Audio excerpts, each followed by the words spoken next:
Hi, you guys. My name is Renee, and I am the owner of the online loungewear boutique, The Lounge Avenue. I've been in business since 2017, and I just recently relaunched my brand as a loungewear brand. So I have a few years of experience under my belt. And in today's video, I'm going to be sharing with you guys 10 mistakes to avoid when you're first starting your boutique.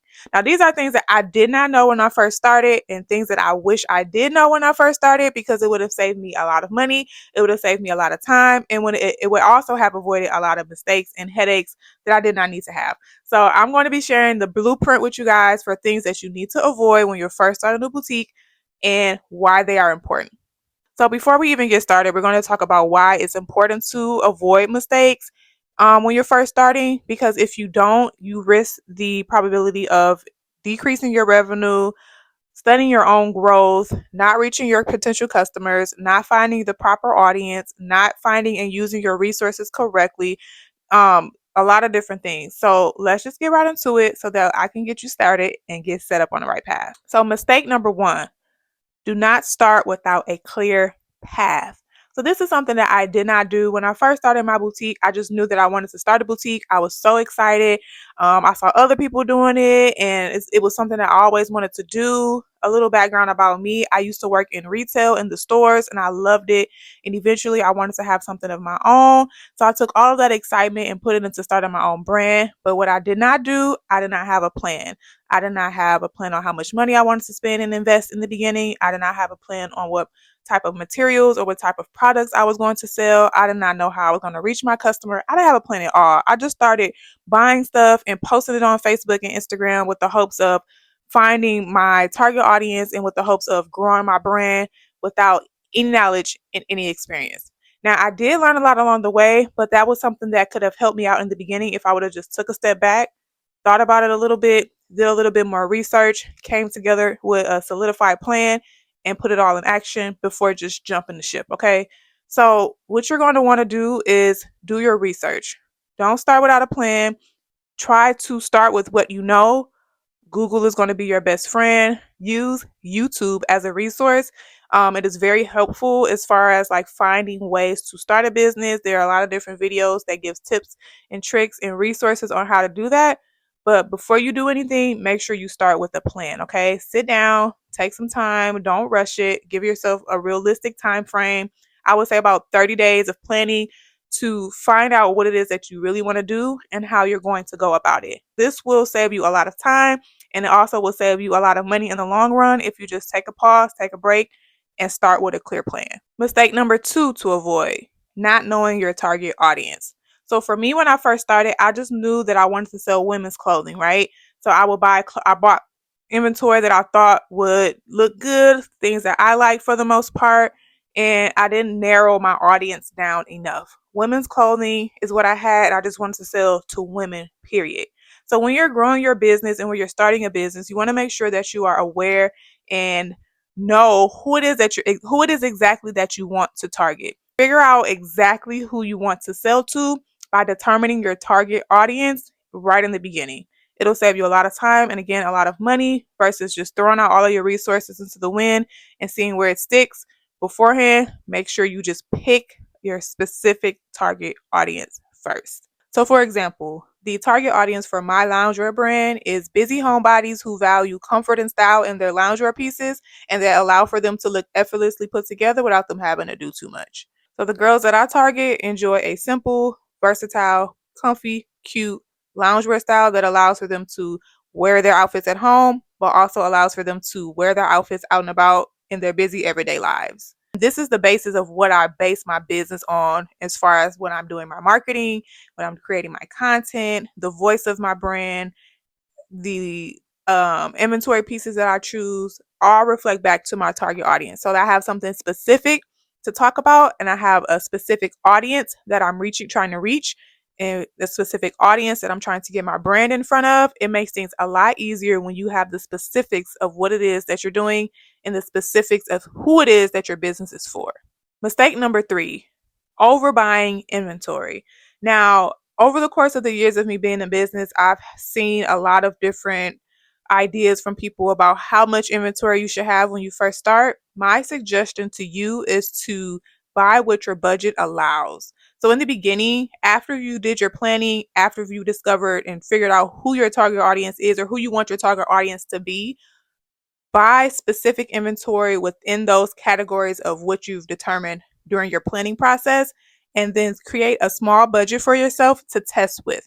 So, in the beginning, when you're first starting, you're not going to know what your audience is going to resonate with. You're not going to know what they're going to like. You're not going to know right away what's going to sell and what's not going to sell. So, you don't want to waste money on inventory and right in the beginning when you don't have all of that data yet.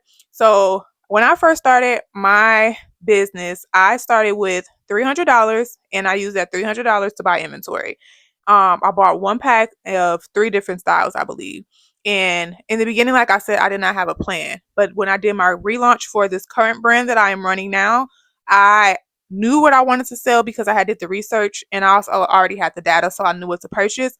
But because I was rebranding, I still had unknown variables as far as what styles were going to resonate well with my audience and what things were going to sell and what things were not. So I decided to start with a small budget. If you do your research correctly, you can find vendors that are low cost that allow for you to buy multiple different styles within a certain amount of money and within your budget. So for example, like I said, my budget was $300. It was a small budget, but it allowed for me to get three different styles to test with. Now, depending on what your budget is, you can buy a little bit more or a little bit less. You kind of have to determine it on your own, but do not overbuy on inventory right away when you're first starting. So you don't want to buy thousands of dollars worth of inventory when you don't even have 1,000 people in your customer base, 1,000 people in your email list. You don't have an audience yet. You're in the process of building and growing, and you're testing a lot of things, and you're investing your money into a lot of things.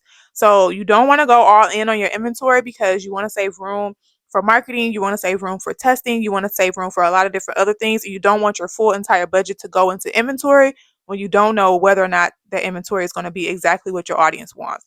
So do not overbuy on your inventory. Make a budget, make a plan for your inventory as well. Mistake number 4 to avoid: underestimating shipping and packaging costs. So right in the beginning, you don't want to spend a lot of money on branding materials, which are like poly mailers that have your logo on them and things like that, because those can get a little bit expensive depending on how you source them. A good resource to find shipping materials is Amazon. They have a lot of different inexpensive options for poly mailers and things like that, for you to be able to like ship out your materials to your customers. But that can get expensive, and that is an unnecessary expense in the beginning. So you want to make sure that you avoid overspending on packaging materials, especially right in the beginning. As far as shipping, as we know, shipping through the post office, UPS, FedEx, all that adds up and can get expensive. So make sure you do your research as far as like what the rate of shipping is from each carrier. So for example, if you go on the United States Postal Service website, you can go on there and get an estimate of like what the cost will be if you're shipping from one area to another. If you're shipping certain things that are over a certain amount of weight, you want to make sure that you do your research to see that you're not lowballing your shipping cost or overcharging on your shipping cost, even because if you're out of market, your customers are going to know that when they're checking out on your website, for example, and your shipping is $20 and it's really not that expensive. So overall, you just want to make sure you do a little bit of research to figure out which carriers are you going to use. Are you going to use the post office? Are you going to use UPS? Are you going to use FedEx? Or are you going to use a combination of them?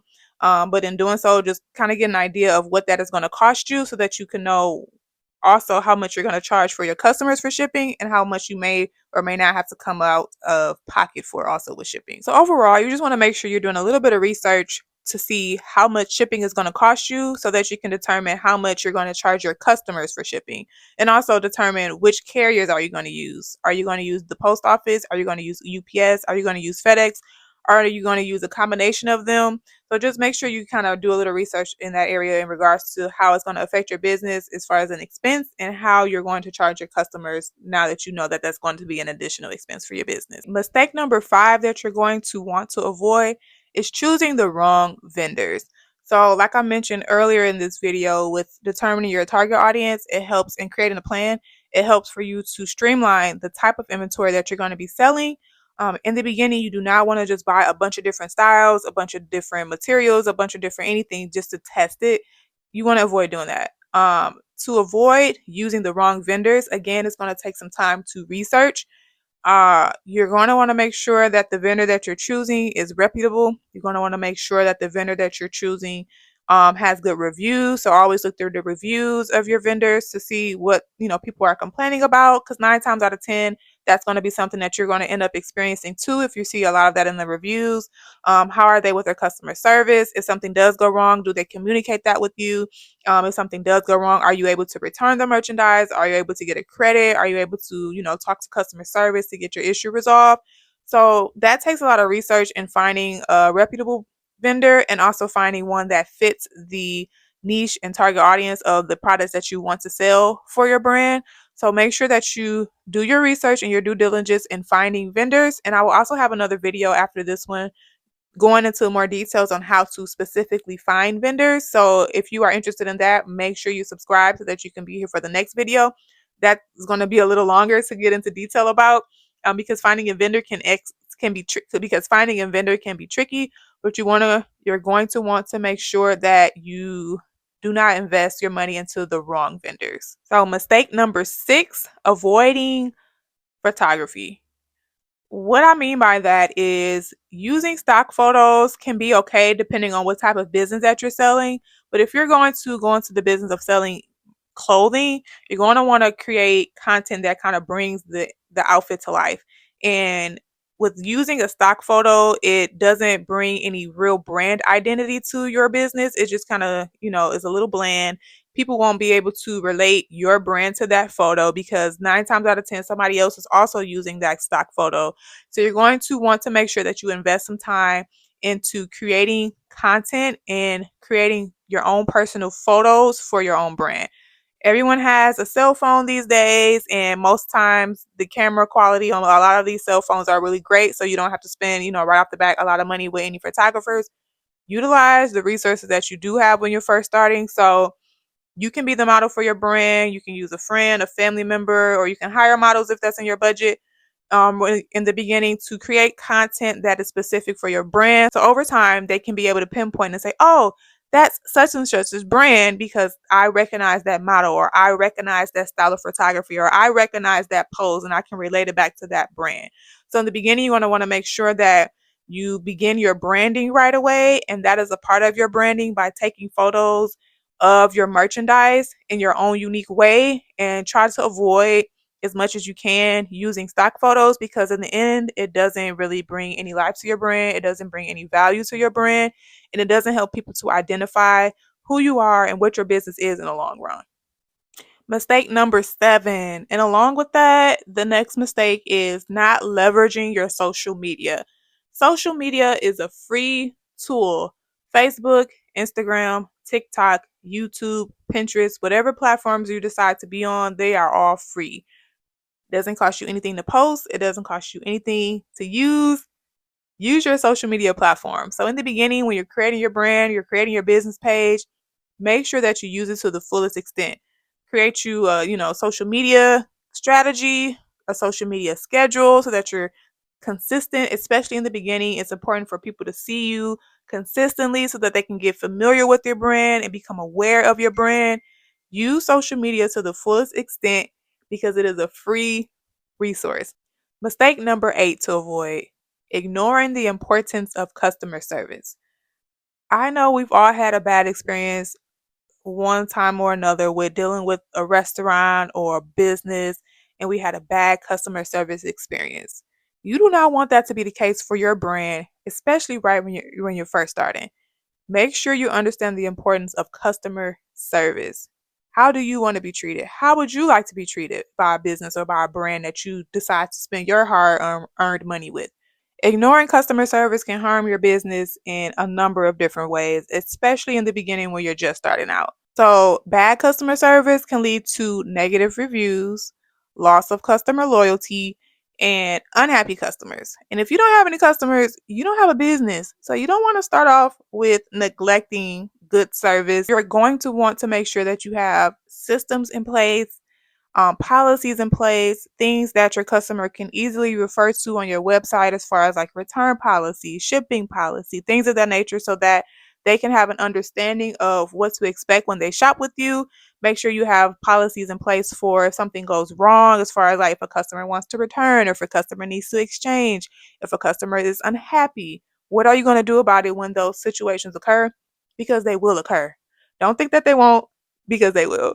So make sure that you have some type of guideline structure for your business as far as like policies on how you're going to handle certain customer situations so that your customers can have a good, pleasant experience with shopping with your brand.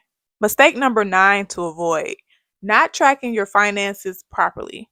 As we all know, running a business and starting a business can be very expensive. And if you are not keeping track of your finances, you can find yourself in a hole really fast. So I've mentioned a few times in this video about how important it is to have a plan and to have strategies in place, to have budgets, because if you don't, you can find yourself spending a lot of money really fast unnecessarily. And you want to make sure that you're not doing that. You want to make sure that you are strategically placing your dollars where they make sense. Nobody wants to waste money. Where if you're starting a business, your goal ultimately is to make money. So you don't want to start off on the wrong footing by not keeping proper track of your finances, because along the lines, if you are unorganized in that area of business, it can cause a lot of problems for you. Um, having taxes and paying taxes as a business owner can get tricky. And if your finances are not in order, that makes it even more difficult. So right in the beginning, you don't have to spend a lot of money on like accounting systems or an actual accountant to do it for you. You can easily track your expenses using an Excel sheet. You can track what you're spending your money on. You can track, what reoccurring expenses your business has. Like, for example, I have my website through Shopify. Every month there's a fee for Shopify. I have my email and marketing set up through a system, and that also has a monthly fee. So just going through your expenses of what you have to pay for every month, and also going through your expenses of what you're going to have to spend and the things that you did spend money on, so that you can see where your money is going, how much of it, and just so that you can keep everything organized in one place, because that is very important. If you don't have your record straight, it's going to cause a lot of headache along the lines, down the line. So make sure right in the beginning you figure out what works for you and create a system that helps you to properly track your finances in a good, healthy way. Making sure that everything is accounted for is going to be key in sustaining your business. So you want to make sure that you're getting in the habit of doing that right away. Mistake number 10. This is the last mistake that I want to make mention of today. And I feel like it's going to be very cliche to say, but giving up too soon is also a mistake. In the beginning, it's going to take time. It's going to take real time to establish results, to establish trust in your brand, to find the results that you're looking for, to accumulate data within your business so that you know what works and what doesn't work. It's going to take time. It's going to take more than 3 months. It's going to take more than 6 months. It's going to take more than a year. Give yourself enough time to fully establish your business, to grow your business, to build your foundation, and do not give up too soon. It's going to be frustrating. It's going to be hard. It's going to be discouraging at times. It's going to be a lot. So make sure that you have your mindset adjusted to understand that nothing is going to happen overnight. Rome was not built in a day, and neither is your business. Okay. Your business is not going to be built overnight. It's going to take time for you to see it's going to take time for you to really see the results that you want. So give yourself grace, be patient, use your resources, use your free resources. And if you discover some resources that are going to be, you need to pay for, make sure you do your research to see if it makes sense to do, and do what you need to do to make what you need to make happen. Okay. It's not going to be easy, but it will be worth it in the end. So I encourage you to give yourself time and do not make the mistake of giving up too soon. So those are 10 mistakes that I've made over the course of these years that I wish I would have known sooner, that you can avoid if you just properly plan, give yourself time and strategize, and use your resources properly so that you do not make these mistakes as well. So if you've enjoyed this video, make sure you subscribe before leaving this channel, because in our next video, I'm going to be sharing with you guys how to start a boutique with a small budget. Also, if you have any questions, please feel free to leave them in the comments. I will do my best to answer all of your questions, and if necessary, I will create a second video to go into a little bit more detail about a specific topic or a specific mistake if you need more information. But thank you so much for tuning in. I hope you enjoyed this video, and I will see you in the next one. Bye.